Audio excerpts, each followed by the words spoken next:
共和党が支配する下院議会が2つの重要な問題を捜査するために2つの特別委員会の設立を議決したところです。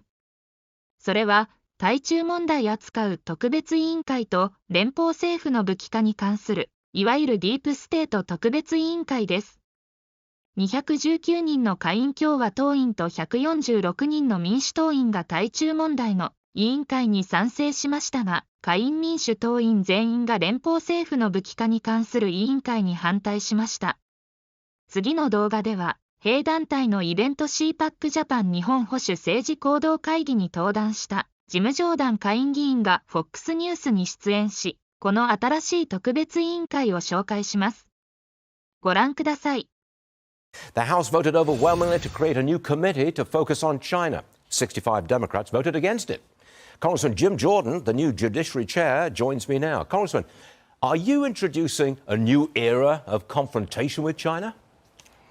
Well, no, I think we just have to understand just how they are our adversaries, certainly, and look at what they've done with international trade, violating international trade norms, their seizure of intellectual property, and frankly, go back to the attitude I think we had in the previous administration. Yeah. Which is where President Trump stood up to, first president to stand up to China and say, look, we're not going to tolerate all this. So, and then you see what they're trying to do, influencing our country via TikTok and other things. So I think all that is part of that select committee that will be chaired by our colleague, Mr. Gallagher. I think he'll do a great job. But this is something that's really important, and that's why there's a select committee that's focused on it. And it was good to see we had some bipartisan support for the creation of this committee. Yeah, I think it's important to remember that President Trump was the only president to confront China. Yep. And as soon as he left office and Joe Biden came in, China overran Hong Kong and threatened Taiwan. I mean, I think it's important to point that out.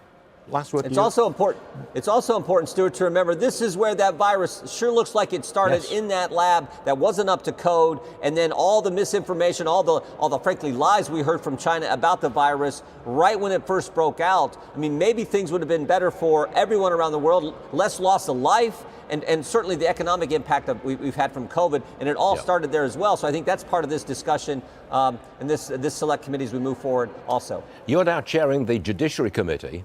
And there's a new subcommittee just approved to investigate what's called the weaponization of the federal government. Yeah. Can you give me an example of how the administration has, as you say, weaponized an agency?